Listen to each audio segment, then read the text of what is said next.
Hey guys, Alex here, and I want to give you a book review on this book called The One and Only Ivan, written by Katherine Applegate. Before I do that, I want to tell you why I started reading this children's book. And basically, Disney was actually in Florida recently, filming a movie adaptation of The One and Only Ivan. They were filming this in Lakeland, Florida, which is about an hour from me here in Orlando. So I actually went out there to see some of the filming and just see what they were doing. And honestly, I was kind of confused because they filmed a lot of this at the Southgate Shopping Center, like a lot of it. They had a lot of period cars out there. They had a lot of cars from the 70s, and then they had a lot of cars from the 90s. So after watching all this filming, I was like, what is going on here? I want to know what the story is that they're doing all this for. So I went out to Barnes & Noble, picked up this book called The One and Only Ivan, and it only took me 2 or 3 sittings to finish this book. This book, although it's over 300 pages, it's very written simplistically. Some of these pages only have 2 or 3 sentences on it. It's just a very short book, even though it's 300 pages. There's just not much written on these pages. And I'll tell you why. This book is written from the perspective of Ivan who is a silverback gorilla. And they make it a point in the book to tell you guys that gorillas don't talk that much. The only animals that talk a lot unnecessarily are humans, me. So not much written on these pages. Even though there's very little written on these pages, you still get a very good character portrait of Ivan. You get a sense that he's really smart, really intelligent, very deep and brooding. That said, he still has limitations. A lot of limitations. The biggest limitation is that he's stuck in this shopping center called the Big Top Mall, and he's just living this existence where he just goes by each day watching TV, but he's not really living like a gorilla should be living, out in the wild with a lot of open space to be roaming around. But you get the sense that he doesn't care about that anymore. He's lived in this prison for so long, he just doesn't really care. I call it a prison, but it's really I don't know, kind of like a really bad zoo, I suppose. He's on display, but there's very little room for him to walk around. So it's a miserable existence for an animal who should be out in the wild. Now, this book is actually based on a real story called, there's a gorilla named Ivan. He grew up in a human house. When the humans found out that this gorilla was actually growing, he eventually ended up at this B&I shopping center in Tacoma, Washington. And this real gorilla lived in this concrete, isolated prison room for over 20 years. Like, he never saw another gorilla in that time. But due to public outcry, this gorilla was finally moved to the Atlanta Zoo, where at least it had a better life because it had more room to roam around, and it wasn't stuck in this concrete room where it felt like a prison. So back to the fictional story. So Katherine Applegate wrote a book that was based loosely upon the real Ivan. She added characters to it, like elephants and dogs, and also the mall owner named Mac, his employee named George, George's daughter named Julia. Katherine Applegate gave this real story more dimensions. She made it a fictional story, but it's still based on a real gorilla named Ivan. And at the heart of it's got a similar existence. Basically, this fictional Ivan, he also grows up in a human house. In this case, it's Mac. And, Mac realizes, hey, this gorilla is growing too, just like the real Ivan in, the real story. So he puts this gorilla in this shopping center called the Big Top Mall. It's located off of Exit 8, and there's a video arcade next to it. And this gorilla keeps count of the days that it's been in isolation. And it's something like over 20 years, but you still get the sense that he doesn't care anymore that he lives in this place. In fact, he has another there's another animal that lives near him. It's an elephant named Stella.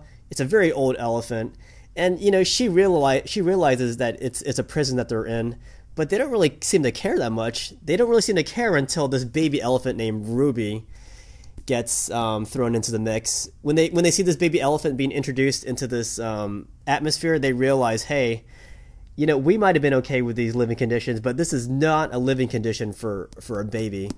So Stella makes Ivan promise her that Ivan's going to do whatever he can to get this elephant free. So you can kind of get a sense of what this story is going to be about. But yeah, it's really awesome reading this. A lot of the comparisons I read compared this book to Charlotte's Web, which I can see a lot of similarities. Because in the story of Charlotte's Web, you have the spider named Charlotte. In order to save this pig who... You know the fate of pigs. Pigs on a farm, it's eventually going to be eaten. So Charlotte saves this pig by, making these webs with messages on it. Zuckerman's famous pig. So eventually, in Charlotte's Web, Charlotte's able to save Wilbur the pig by turning Wilbur into a star with the human fans. So the one and only Ivan is very similar to that story in the fact that Ivan needs to save Ruby because the fate of Ruby due to the fate of Stella, and it's not an immediate death like Wilbur's would have been, but it's a very similar story. That said, One and Only Ivan and Charlotte's Web, they can both be read and not be confused with each other because they're their own little story. And I feel like this story had to have been told by Katherine Applegate because this is based on a real story about a gorilla named Ivan. Now, gorillas are very intelligent. There's this gorilla named there's a real gorilla named Coco who could do sign language. But it just shows that gorillas, they have a lot of intelligence. You see them, they're animals, but people don't realize they have feelings. They have intelligence too, just like humans. It might not be as developed as a human, but that doesn't mean their life isn't precious. So what the story is about, it's about these characters who are living in very bad conditions. There's a lot of overtones of animal cruelty. And because this book is aimed towards kids, they don't explicitly tell you what these animal cruelties are. Although on some of the pages, you do get told what they are, and it's very gruesome. So yeah, there's similarities with Charlotte's Web, but yeah, I feel like this story does stand on its own because I've read both books and I like both books, and I don't feel like I don't feel like she's outright copying Charlotte's Web, although there's a lot of similarities to it.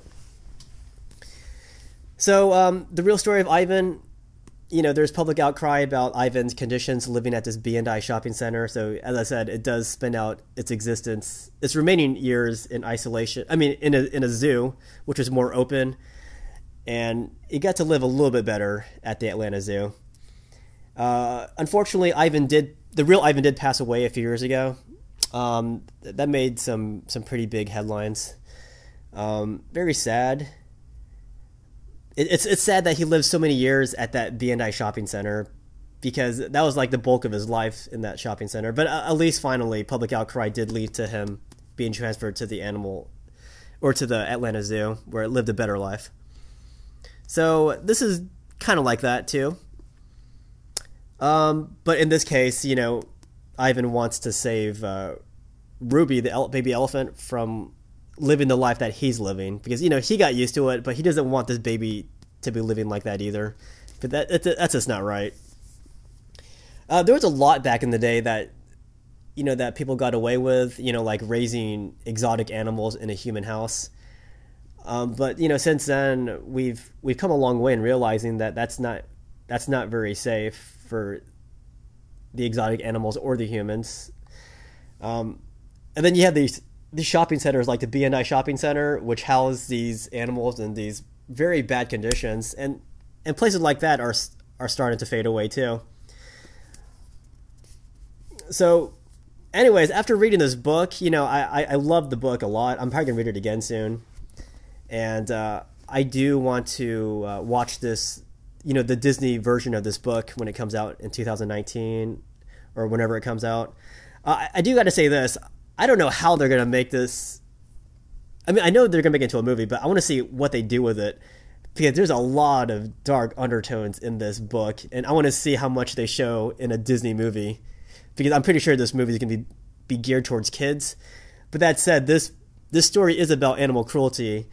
That's the whole reason why Ivan's trying to get Ruby out of there. It's because of animal cruelty. It's not a good place to be living in. And yeah, I don't want to tell you any spoilers. I want you to read the book yourselves. I want you to watch the movie when it comes out yourselves too.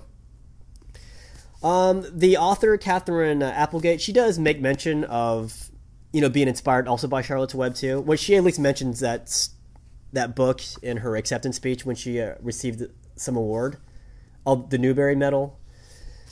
So yeah, I would say she was definitely inspired by, the real story of Ivan and also by Charlotte's Web, but, she made her own story. So I'm going to highly recommend this book. I'm pretty excited. I don't read too much fiction. Usually I read historical books, but when I watched the filming in Lakeland, Florida, I was compelled to get this book and read it, and I definitely loved it. So I think this can get back into reading more fiction. So I think my girlfriend's coming here, so I want to end this video. I'm excited. What do you guys think of this book? Have you read this book? And for those of you who saw the filming of this movie, what did you guys think of the filming? Did you get to see the stars? And are you excited for this movie becoming are you excited about this book becoming a movie? And what do you think they're going to change about this? But there's some things in this book that can't be shown in the movie unless they make this like a PG-13 movie, which I don't think they're going to do. It's a Disney movie. It's about talking animals, so I'm pretty sure they're going to have it a bit more sugar-coated than what you see in here. But there's some depressing stuff happening in this book. You can show some of the sad stuff, but some of the dark stuff they show in here, or that they talk about, oh man, that's going to be rough. But I know Disney can do it. I'm excited for it. Just wish I could have saw more of the filming when they were here. But yeah, that's a story of why I read this book. I saw the filming. There's some of it. And that's also my book review. So, check it out, guys. It's a good book. Read it. Guys, this is the Mustang I've been looking for, I think. The problem is, it looks just like it, but there's a lot of rust on the side. I don't know if that's it or not. But this is the only car that matches the ones I've seen in the behind-the-scenes pictures for Bryan Cranston. But that one seems to be in better shape, though. Maybe this is like an extra car for it. I don't know.